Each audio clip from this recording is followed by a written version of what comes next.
J'espère que vous allez bien, que vous avez passé un très bon week-end. On va faire un petit update au niveau des marchés US. Donc, je suis comme d'habitude sur le S&P 500, sur les futures et minis.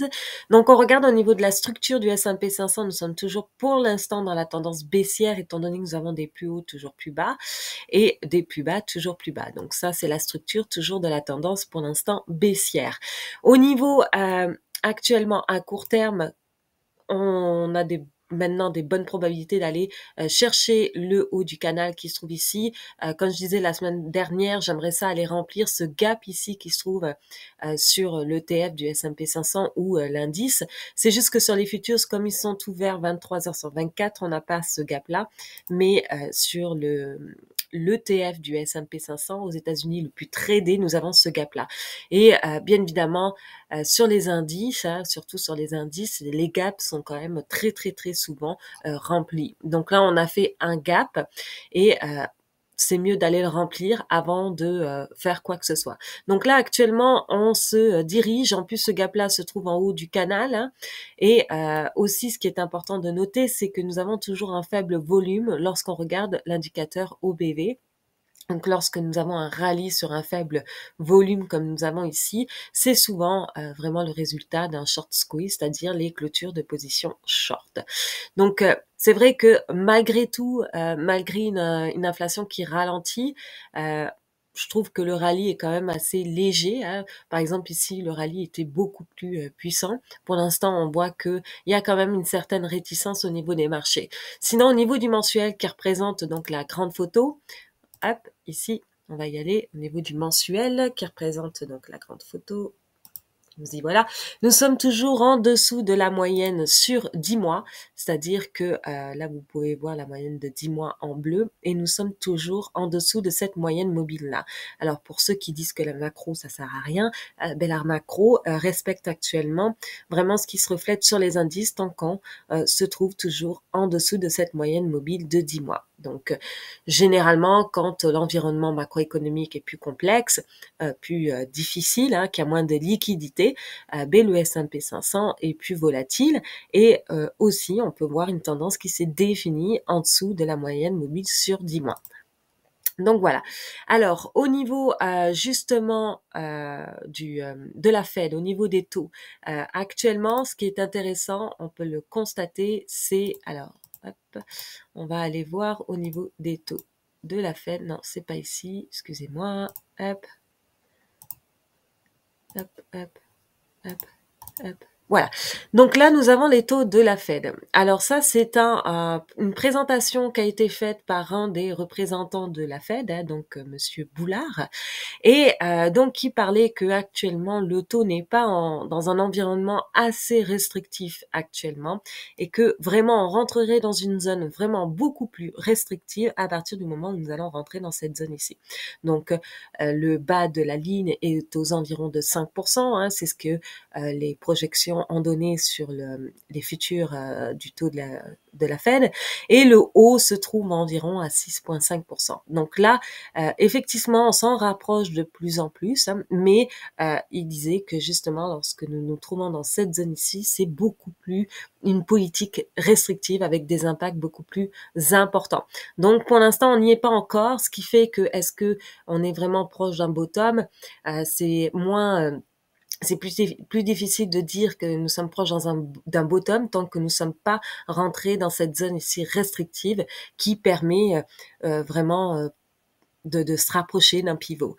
Donc là, il y a un peu trop d'anticipation à ce niveau-là. D'ailleurs, si on regarde au niveau de l'inflation, le taux vraiment d'un point de vue restrictif se trouve proche par exemple, de 7%, ici le haut de la borne, et en bas 5%. Donc bon, là l'inflation elle commence à diminuer, donc on va regarder à ce niveau-là par exemple.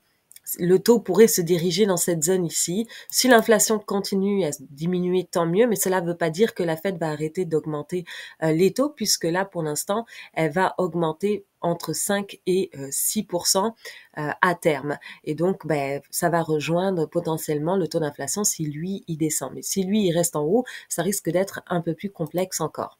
Donc voilà, donc ça, c'est un peu trop d'anticipation par rapport un pivot, hein. Pour l'instant, il n'y a rien de fait. Il y a un ralentissement, mais pour que le taux d'inflation redescende juste à 6%, ça peut prendre jusqu'à 2 ans, puisque c'est très lent, ça descend à de 0,2, 0,3, c'est très très lent, et donc ça peut prendre 2 ans avant de descendre à 6%, c'est ce qui est dans la moyenne dans le passé. Après, s'il y a une récession, ça peut descendre plus rapidement, mais sans récession, ça peut prendre beaucoup de temps. Donc, ces taux-là risquent de rester au niveau de la Fed assez élevés tant que l'inflation ne redescende pas vers les 2%.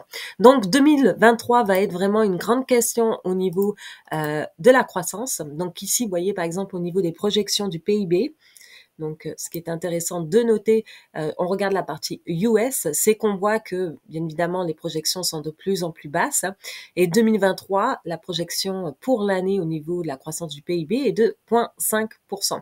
Donc, on voit que depuis juin, on a eu une forte baisse. Donc, on est passé de 2% à 1,3, 1,1, 0,9, 0,5. Donc, bien évidemment, tout ça, ce sont les impacts de la hausse des taux. Et donc, pour 2023, on projette donc vraiment une croissance faible. Donc, la narrative de 2023 risque d'être la croissance, hein, beaucoup plus que l'inflation elle-même. Et au niveau mondial, c'est un petit peu pareil. Hein, vous pouvez constater que la croissance est beaucoup plus faible pour 2023. Et on repart pour 2024. Donc ça a un impact bien évidemment sur les résultats financiers. On peut voir que ça commence un petit peu, c'est lent, c'est ça le problème avec la macro, c'est que les choses prennent du temps avant de s'aligner. Et donc là, si on regarde les résultats, vraiment comment dire, les projections pour les EPS, donc les gains au niveau du S&P 500 versus les projections de vente, on peut voir qu'il y a vraiment un décalage entre les deux actuellement. Donc là, vous voyez ici, les projections vraiment des gains sont à la baisse, les révisions sont à la baisse.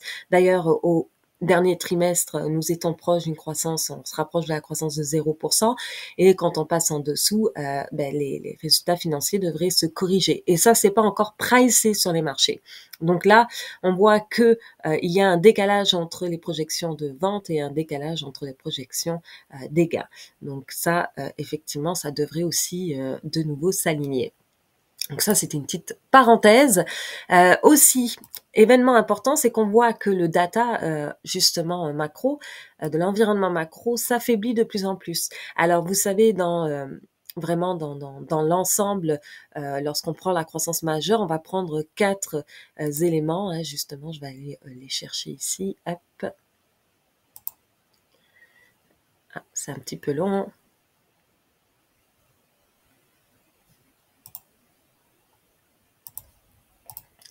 Donc, on sait que les facteurs majeurs donc de l'économie sont le revenu, la consommation, la production et l'emploi. Et on sait que ces deux-là, les revenus et la consommation, sont très affaiblis par l'inflation. Et l'emploi et la production étaient les deux éléments les plus solides, notamment la production. Donc, l'emploi aussi, mais la production, si on regarde la production, hop, si on regarde ici, vous voyez ici, on est passé de 4% en septembre et à 2,4% en octobre. Donc là, on voit que bien évidemment, ça affaiblit la croissance. Hein. Donc là, il y a quand même un écart quand même entre un mois et l'autre assez important. Quand je disais les indicateurs avancés nous disent toujours que les projections sont toujours actuellement baissières au niveau de la croissance économique.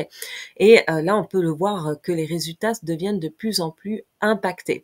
Donc ça, c'est pour cela que la narrative de 2023 va être vraiment la croissance et donc les risques de récession aussi, puisque si on affaiblit la croissance, il y a des risques de récession plus importants, sachant que les taux vont rester élevés et que, bien évidemment, entre le temps où la Fed va baisser les taux et le temps où la croissance économique sera déjà affaiblie, généralement dans le passé, c'est souvent beaucoup trop tard. Donc là, les taux vont continuer de monter alors que nous avons vraiment, voyez, des fortes baisses sur les datas économiques. Donc, il faut rester quand même assez vigilant sur les marchés. Comme je disais dans mon abonnement, la partie défensive a une grande partie personnellement cash. Hein, moi, après c'est un choix personnel, mais dans un choix défensif, il y a le cash qui est aussi un choix défensif. Ça veut pas dire que je suis pas longue sur les marchés, mais ça veut dire que j'ajuste mon exposition et donc actuellement j'ai une partie cash assez importante sur les marchés tant que l'environnement ne s'améliore pas. Donc voilà, au niveau, on peut faire un petit check-up assez rapide au niveau du Bitcoin. Donc bon, par rapport à la semaine dernière, il s'est pas passé vraiment grand-chose. Hein. De toute manière, le Bitcoin est affaibli par actuellement les nouvelles dans l'écosystème. Hein. Donc comme je disais sur mon Twitter, c'est que ces événements-là aussi vont permettre de renforcer certains projets. Bien évidemment, lorsque nous avons des compagnies qui prennent trop de risques, au niveau des leviers ou autres, comme par exemple les banques qui manquaient beaucoup de liquidités en 2008 avec la crise des subprimes, mais aujourd'hui les banques ont beaucoup plus de liquidités. Donc ça, des crises permet vraiment de remettre les pendules à l'heure et donc c'est ce qui est bien pour l'univers de la crypto, c'est que ça va permettre de faire du ménage et remettre les pendules un peu à l'heure sur certains projets et garder vraiment, renforcer ce qui reste. Donc là, actuellement, au niveau du Bitcoin, on se rapproche, si ici c'était la zone donc de ralentissement économique entre 2018 et 2020, zone volatile, hein, normale, et là, la zone volatile ici, c'est la zone de ralentissement économique pour 2022. Et donc, c'est vrai que pour l'instant, mon objectif reste toujours vers les niveaux 13 000, 13 500. De toute manière, on est très très proche. Et ensuite, la question va être de savoir si vraiment on a une récession sur les marchés. Et là, effectivement, on risque de revenir dans cette zone-là. Mais pour l'instant, c'est encore trop tôt pour parler de ça. Aussi, lorsque la Banque centrale va arrêter le programme de quantitative tightening, c'est-à-dire retirer des liquidités des systèmes financiers, ça aussi, ça va un petit peu aider le Bitcoin, mais pour l'instant, ils l'ont pas encore retiré. Ils vont probablement le retirer, je pense, en début 2023, mais pour l'instant, c'est pas encore le cas.